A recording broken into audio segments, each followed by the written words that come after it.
Hello, Bible readers. It is Monday, April 19th. We're reading from Jeremiah chapters 1 to 4 and Colossians chapter 1, verse 24 to chapter 2, verse 23.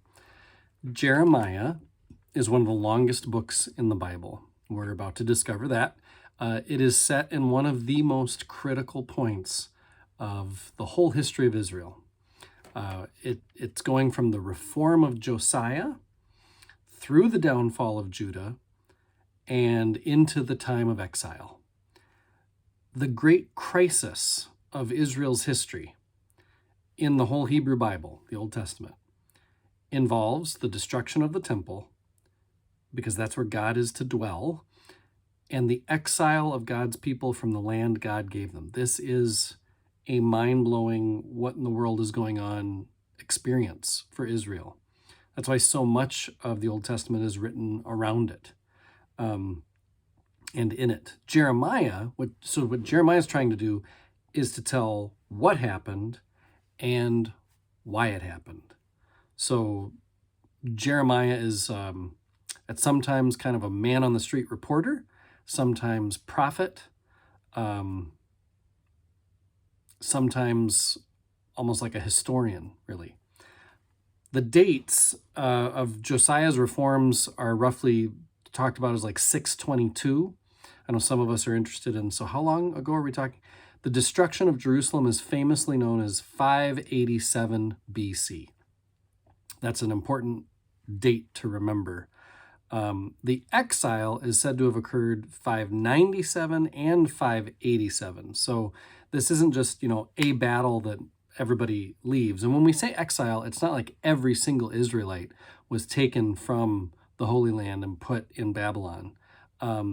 We're saying that a lot of the leaders, that it was like an intellectual brain drain kind of exile where many of the leaders and intellectuals are taken out of the Holy Land and put to use in somewhere else. So let's see. There most likely was a prophet Jeremiah. This is a person who probably existed, but it is thought that parts of the book Jeremiah are collections attributed to his prophetic career, much like Isaiah has, sections that some think are written by others in the Isaiah tradition. That may be how Jeremiah works too. Today's readings, the prophet's call story and Jeremiah's words of judgment begin. As for Colossians, as it continues, the author establishes Paul's unique relationship to the gospel, right? His apostolic authority is at the core of why Paul's words matter. So that's laid out immediately. The literary device that we're experiencing here is pseudonymity, pseudonym. The goal here is establish credentials within the Pauline tradition, strengthen the author's bond to the readers, get ready for extensive exhortations is basically what. So in other words, gain credibility in sounding like how Paul would sound, and then kind of butter them up because here comes some exhortation on the way, right? Some tough love is coming. With chapter 2, verse 6, we start with exhortations. Live out what you were taught about Jesus.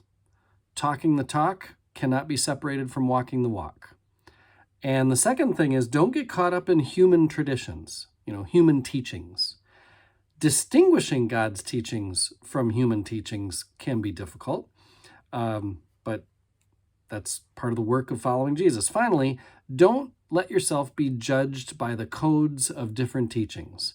So if the world says that there's, consequences for not worshiping the moon when this and that happened in the lunar cycle, live by a Christian code, not by the world's codes.